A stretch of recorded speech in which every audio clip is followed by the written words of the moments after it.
Hi everybody. I think it's time that we finish up our electrochem unit, and we're going to get into two things today.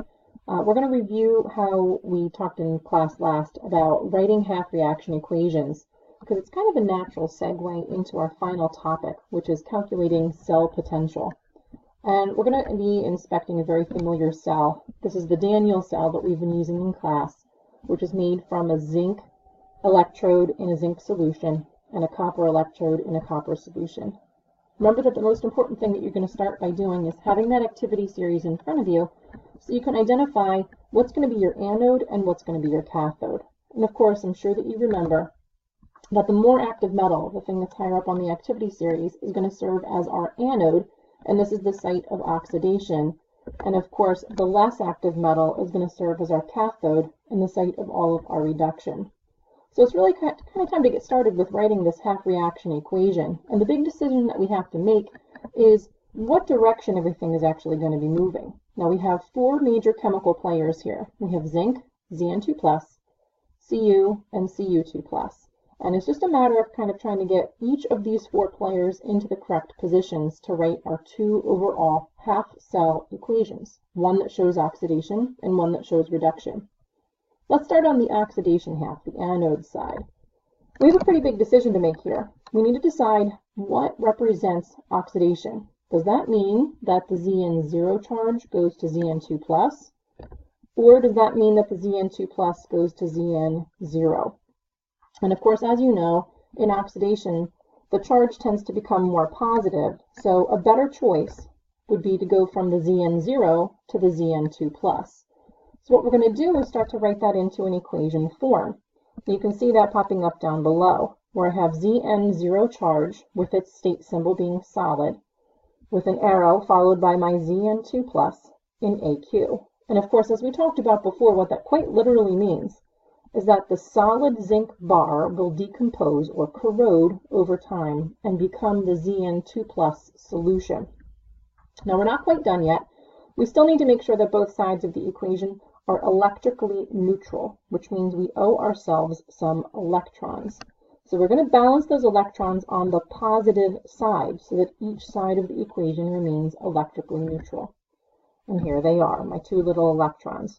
So we've already now written the half reaction equation for the anode or oxidation half cell. Now don't forget then that the electrons are never going to leave the metal. That means that those electrons go onto the zinc bar and finally up into the wire over to the other side of that other half cell, the copper half cell. Speaking of, let's take a look at that now. So again, the copper half cell, it's the less active metal, which means it's going to be more capable of being reduced. And we're already going to label that our cathode. Same decision process as before. We need to decide if reduction is best displayed as having our Cu2+ going to Cu0, or our Cu0 going to Cu2+. And again, as you remember, that reduction means that often our charge becomes more negative. It doesn't actually have to become negative, but it is a negative change. And the best example of that would be then, in this half cell, the Cu2+ becoming the Cu0. And again, down at the bottom of the screen, you can see me starting to populate that as an equation. So we start off as Cu2+ AQ, the solution, put an arrow, and then on the other side of that arrow, Cu0 solid. And we talked about that in class again. The meaning of this equation is just more descriptive about what's happening on the inside of this battery.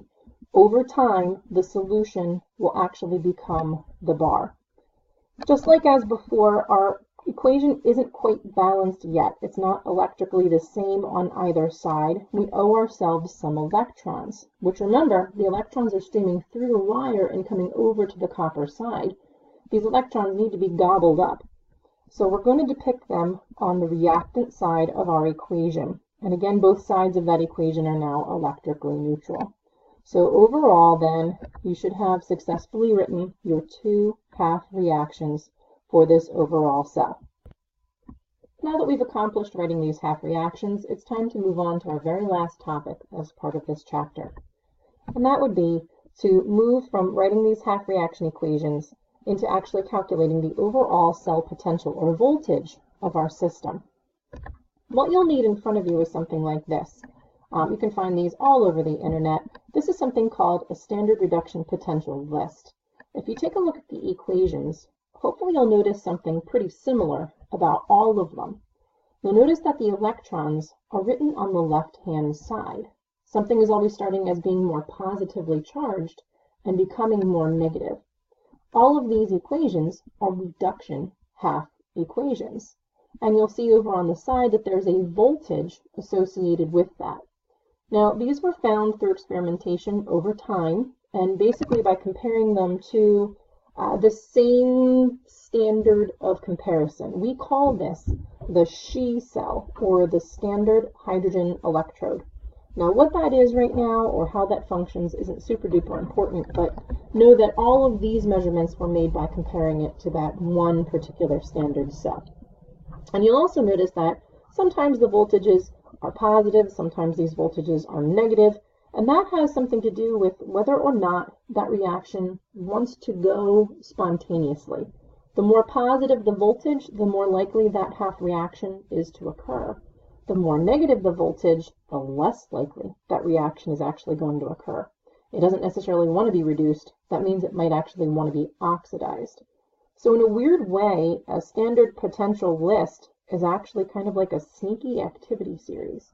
Because if it is a negative number, it really means it wants to be oxidized or be high on the activity series.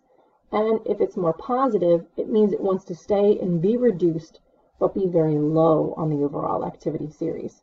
Now let's see this thing in action. Let's go back to our lovely little Daniell cell.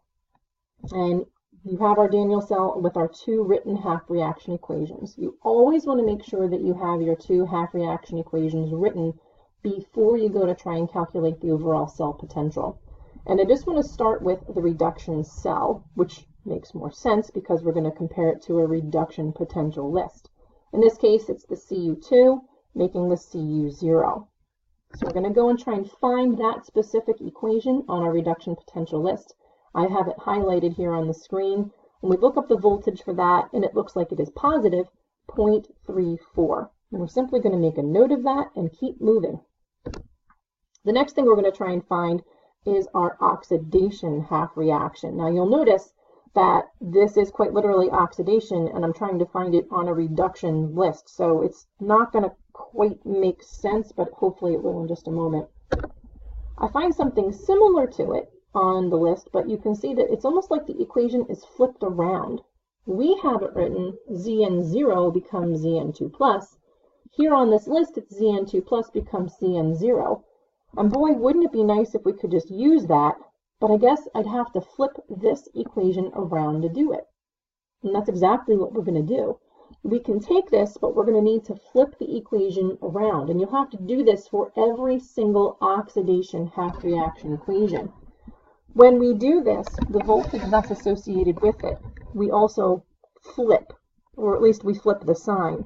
So instead of recording that as a negative 0.76 volts, as you can see here on the reduction potential list, we're going to record that instead as a positive 0.76. So now it's time to try and knit all of these little pieces of information together.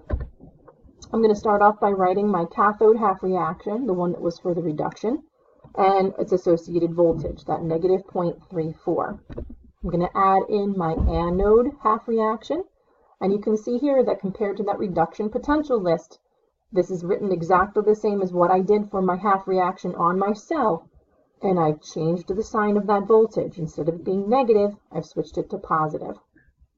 And it's really now just a matter of adding up the result.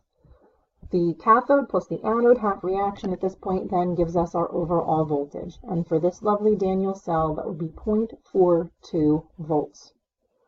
Now there's a sneaky little side kind of angle on this, and that after you have both of these half reaction equations written, you can actually add them together to get your overall net ionic equation without having to go through all of the hassle and trial and tribulation of writing out the molecular equation and splitting it out into the total ionic equation, canceling out your spectators, and then finally rewriting your net ionic equation.